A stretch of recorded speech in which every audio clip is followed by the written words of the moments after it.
and today I'm going to be talking about the books that I read in April. And in April I read 5 books. It was a busy month. Lots of stuff went down in April.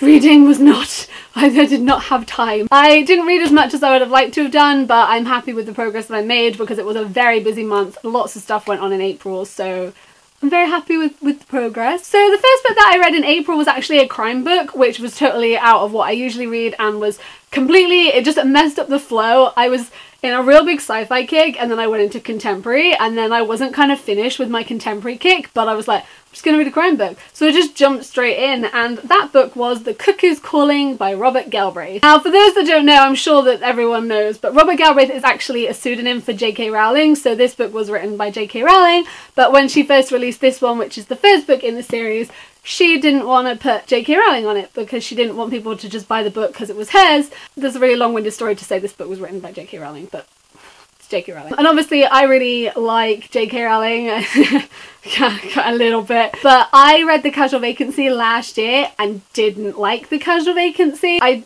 only ever read Harry Potter before I read The Casual Vacancy. It took me a long time to get round to The Casual Vacancy, and I didn't like it. It wasn't the writing, because I love the way she tells stories and I love the way she writes, and I do really enjoy her style of writing. She's one of my favourite authors, but that particular book, just the plot and the story and how it ended just didn't sit right for me. I just didn't like it at all. Trying to make my way through all of her books, I was thinking, am I gonna like these? So I just picked up the first one. I didn't buy the second and third one. And I really liked it. I didn't like it as much as I like Harry Potter, but will I ever like anything as much as I like Harry Potter? That's the question. I thought it was really good. I thought the mystery really weird. I was trying to guess who was who and what was going on and everything that was happening, and it constantly kept me on my feet, which I really enjoyed. This is about a private detective called Cormoran Strike. He has been hired by the brother of a famous model who has just died. She fell off of a balcony and it's been ruled as suicide, but her brother doesn't think that it was suicide, and he thinks there's lots more involved and lots more at stake than is previously thought and what the police have said. So this is Cormoran kind of uncovering that mystery and trying to figure out what actually happened to her. He's dealing with lots of other things as well, his private life, his personal life. He's a war veteran with physical and psychological scars from that. So he's dealing with a lot of stuff while trying to maintain his job and his career and his life. So lots of stuff is happening, lots of stuff was going on. I feel as though we got a nice balance of everything, and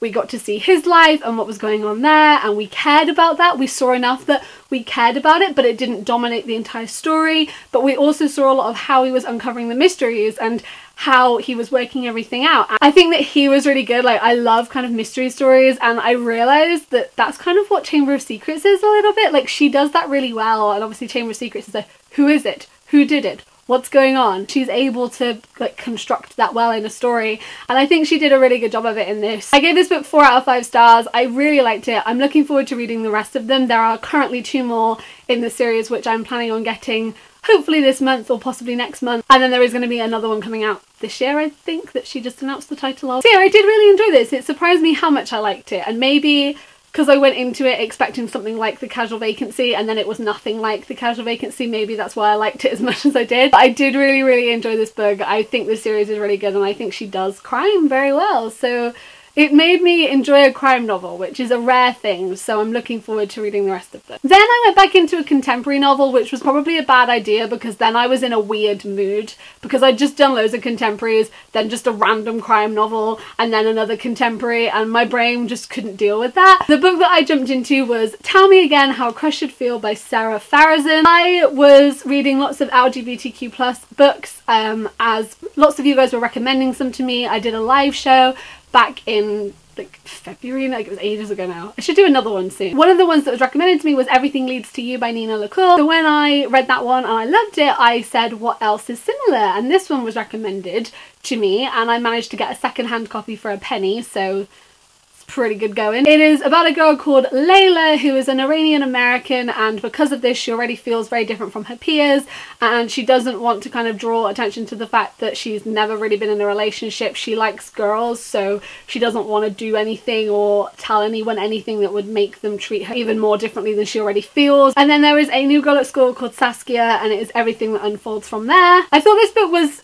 good. It wasn't as good as some other ones that I had been reading, and I think I only gave it 3 out of 5 stars. stars. It was quite short. It was just kind of like a little snippet of her life in that time and what was going on, but it dealt with obviously LGBTQ plus themes and family life and how school life and feeling different, kind of dealing with that and coming to terms with that and how you kind of feel with that. So I think it did have some really important themes in it. It wasn't one of my favourite contemporaries. It's not one of the best contemporaries I've ever read, but I did enjoy it and I did have fun reading it, and like I said, it wasn't very long, so it didn't take too much time. I would recommend it, but it was just, I didn't like it as much as I thought I would, but I did enjoy it and I did give it a solid 3 out of 5 stars. Then also in April I read The Hate You Give by Angie Thomas, which this book I freaking love. 5 out of 5 stars. Please just read this book. This book focuses on a girl called Star who has witnessed her best friend get shot and killed by police when he shouldn't have, and it focuses on the Black Lives Matter movement in America. Star is a person of colour, so was her friend that got killed,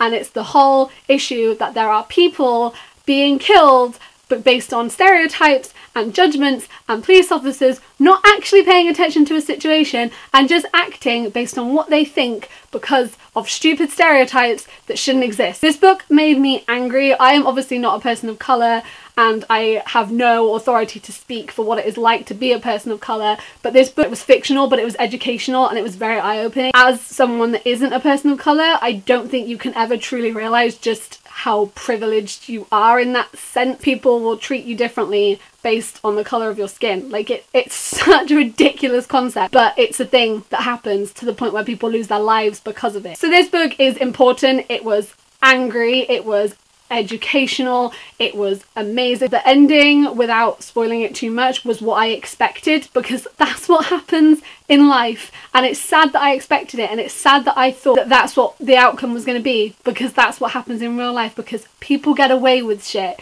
and they shouldn't. And I knew that was going to be the case. People will kind of try and justify a situation based on someone's like stereotype without actually knowing the person, and how media outlet will talk about a person of colour versus a white person. I feel like everyone needs to read this book.